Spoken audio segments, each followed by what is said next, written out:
Number 1, मुस्तहब ये है कि बच्चा की पैदाइश के 7वें दिन नाम रखा जाए, लेकिन पैदाइश के फौरन बाद नाम रखना भी दुरुस्त है और नबी करीम सल्लल्लाहु अलैहि वसल्लम से भी साबित है।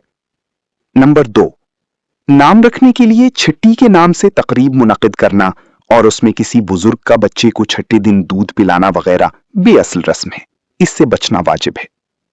नंबर 3, बाज़ इलाकों में लड़कों के खतने के मौके पर दावत का एहतमाम किया जाता है, तकरीबात मुनक्किद की जाती हैं और वो लोग इसको जरूरी और वाजिब तसव्वुर करते हैं।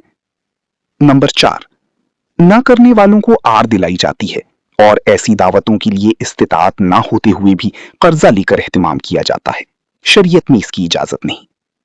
नंबर 5, बाज़ औक़ात इस्तिताअत ना होने की वजह से लड़की का खतना मुअख्खर कर दिया जाता है यहां तक कि वो बालिग हो जाता है। ये सब काम नाजायज हैं, शरीयत में इसकी इजाजत नहीं। नंबर 6, सालगिरह मनाना यानी पैदाइश से साल पूरा होने पर तकरीब और खुशी मनाना इस्लामी तालीम नहीं, ये गैरों का तरीका है, इसको तर्क करना लाजिम है।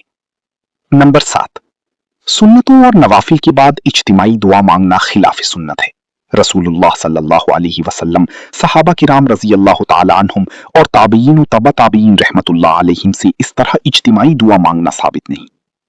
नंबर 8, हजरत मुफ्ती किफायतुल्लाह साहब दहलवी रहमतुल्लाह अलैहि ने अपनी रिसाला अन-नफाइसुल मरगूबा में वाज़ेह दलाइल के साथ साबित किया है कि ये इज्तिमाई दुआ बिद्दत है और नाजायज है।